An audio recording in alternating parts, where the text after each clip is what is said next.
Seorang gadis di Kabupaten Kepahyang, Bengkulu, berinisial NR, 14, diperkosa 4 orang pria, Kamis 24/12/2020.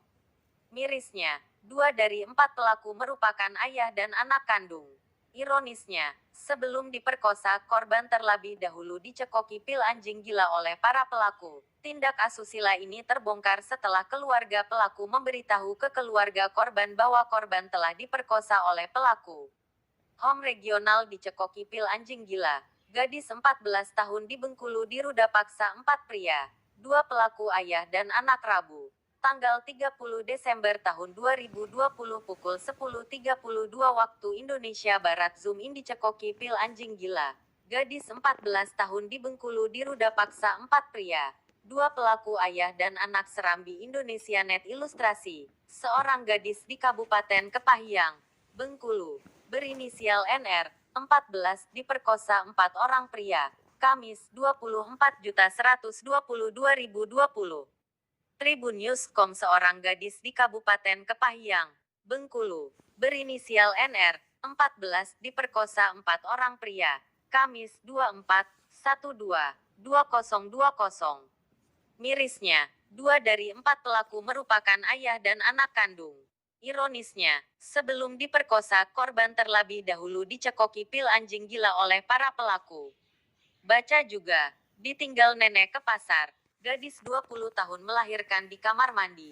Bayi dibunuh lalu dibuang. Tindak asusila ini terbongkar setelah keluarga pelaku memberitahu ke keluarga korban bahwa korban telah diperkosa oleh pelaku.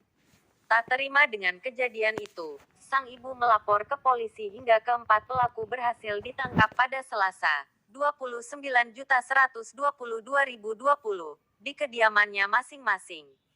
Keempat pelaku yakni IN, 42, MN, 16, LG, 20, dan MI, 18.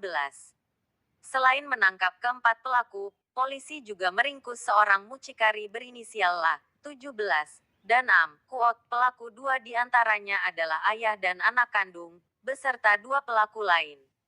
Kami juga meringkus 1 mucikari, dan AM, Kuot, kata Kasat Reskrim Polres Kepahyang, Ibtu Weliwanto Malau melalui pesan singkatnya pada kompas.com, Selasa. Untuk mucikarinya masih kami lakukan pengembangan pemeriksaan, dan AM, Kuot, sambungnya. Selain mengamankan keempat pelaku, turut juga diamankan barang bukti berupa bantal guling, spray, dan pakaian korban, kata Weliwanto. Keempat pelaku ini ditangkap setelah pihaknya menerima laporan dari ibu korban bahwa anaknya hilang sekitar sehari. Setelah dilakukan pencarian, korban ditemukan sang ibu di salah satu rumah pekaku. Kemudian, keesokan harinya keluarga korban diberitahu keluarga pelaku bahwa korban telah diperkosa. Mendengar itu, keluarga korban kemudian menanyakan hal tersebut. Saat dikonfirmasi, korban membenarkan jika ia telah diperkosa, dan AM, Kuot. Bahkan korban menyebut dirinya sempat dicekoki pil anjing gila hingga tak sadarkan diri lalu diperkosa. Dan AM, Kuot, ujarnya kepada keluarganya. Korban mengatakan saat ia sadar pakaiannya sudah terlepas. Bahkan, saat buang air kecil mengalami sakit. Tak terima dengan kejadian itu, ibu korban pun melapor ke polisi hingga para pelaku ditangkap.